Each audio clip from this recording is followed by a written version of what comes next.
My name is Reg Lewis, and I'm here simply to promote and introduce you to my one-man show coming this March 2026. It goes a little something like this. The job was about to break me.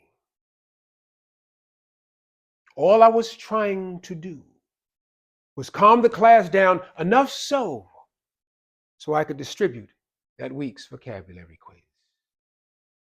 That's all. But no.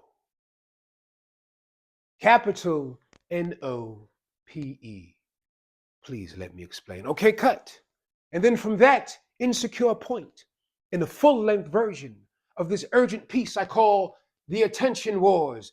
and such, I chronicle the conversion my spinal cord assumed as it was twisted and turned into a lit fuse diabolically groomed by a room of ninth graders who, in spite of a dubious score of subpar reading levels, were PhD proficient for sure, I guarantee the highest degrees attainable. What I am saying is that this collective of covert alchemists had transformed me into a 6-foot stick of TNT.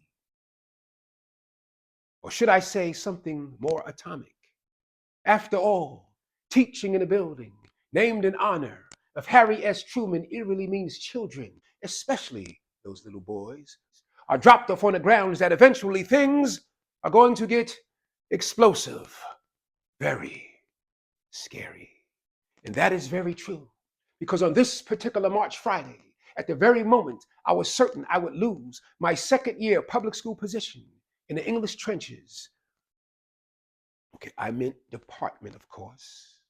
Let's just say my second chance was initiated by a mystery intervention miraculously executed by the visual and, or in this case, the verbal sound cue of a vigorously delivered shh. What?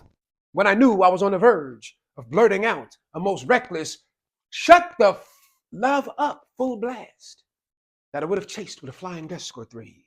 But the opening word of that phrase, split in half, split in two like an inflated ego, which subsequently removes, deactivates the punch, the kick, the gas, as demonstrated by that passive and relatively tame result.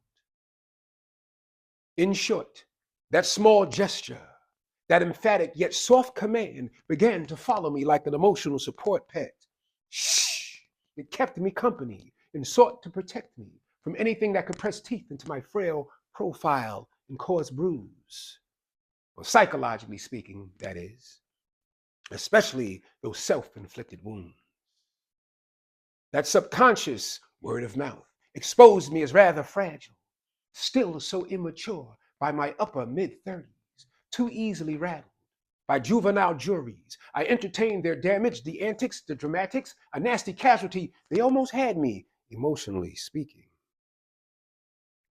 Later that same Friday, shortly after I left the building and marched to the subway station, my new companion had to renew that vow of protection. Once the commute commenced, and I was confronted by a question, personal space. Exactly how, you may ask? Well, when desperate to avoid coming face to face with this forever vaguely active nightmare of failure, I prayed for this homeless youth, clearly compound fractured, who was just about to board the train to please take shelter in another car with his raw, tattered, and gutter-assaulted frame. Physically speaking, I know callous. I turned him into a 6-foot callus in my own cruel version of alchemy. Nonetheless, when he came through the open doors, and them dangling prayers of mine were about to shift to impassioned protest, and my so-called poetic perception, humanitarian hypocrite, failed to be filtered through compassion.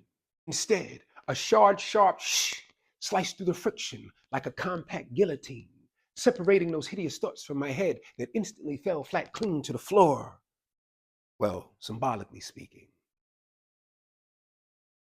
Generally speaking, the shh repeated those heroics by rescuing me from my most mentally exhausting histrionics. A courtroom in the head indeed, grossly overcrowded with rowdy and mouthy rascals guilty of filthy gossip and magical mind murder rehearsals, I confess. And when that noisy misconduct travels to this day, can you guess what serves as my gavel? What signal is used to restore the order? Order. I want some order in this court, juggling voices from too many sources. Shh. The nonstop chatter, chatter, talk, chatter is so pleasantly replaced. Shh. With an increased awareness of stillness. Shh. Silence. And space. My current religion, right under my nose the entire time. Literally speaking. Or should I say, breathing?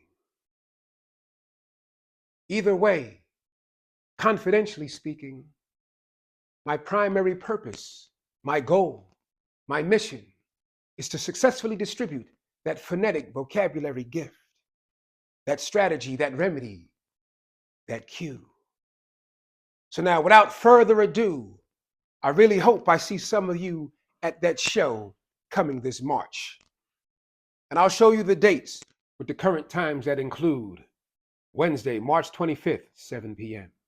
We got Friday, March 27th, 7 p.m. Saturday, March 28th at 3 p.m., also with the live stream.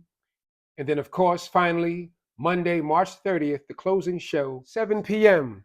I please hope to see you there. It's going to be an amazing time, some amazing theater, some amazing language, some amazing company, and I welcome you to the crawl space. Thank you very much. My name is Reg Lewis, and I'll see you there soon.